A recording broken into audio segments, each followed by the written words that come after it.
Les livrets d'épargne réglementés sont des placements qui vous permettent de vous constituer un pécule disponible quand vous le souhaitez. Ils sont sans frais, leur capital est garanti et ils sont sans risque. Ils proposent également des intérêts annuels. On fait le point entre les différences sur plusieurs livrets en 2 minutes. C'est parti.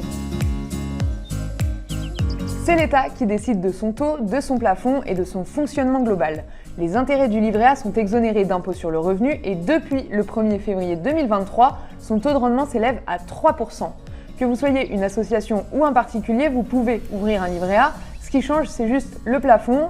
Pour les particuliers, il s'élève à 22 950 € et pour les associations, à 76 500 €. Il n'y a pas d'obligation de versement sur votre livret A, il faudra juste mettre 15 € au moment de l'ouverture.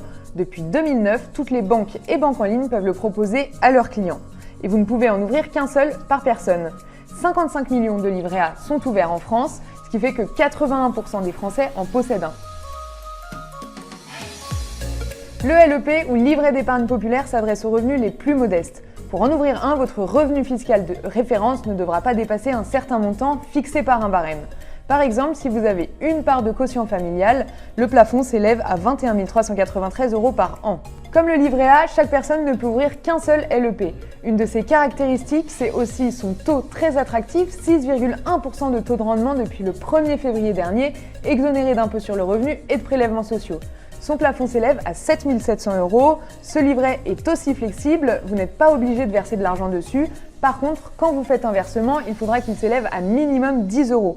18,5 millions de Français sont éligibles à l'ouverture d'un LEP, mais à peine la moitié en a ouvert un.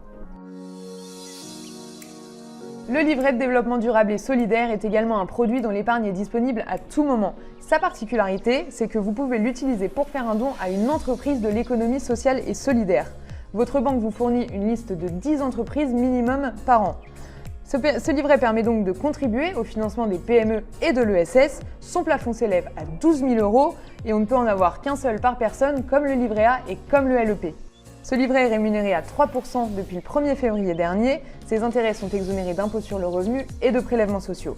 Fin 2021, 24,5 millions de Français avaient ouvert un LDDS, un taux de détention à 45,9%. Pour finir, les encours cumulés du livret A et du LDDS ont atteint au 31 janvier dernier 520,9 milliards d'euros. C'est un record.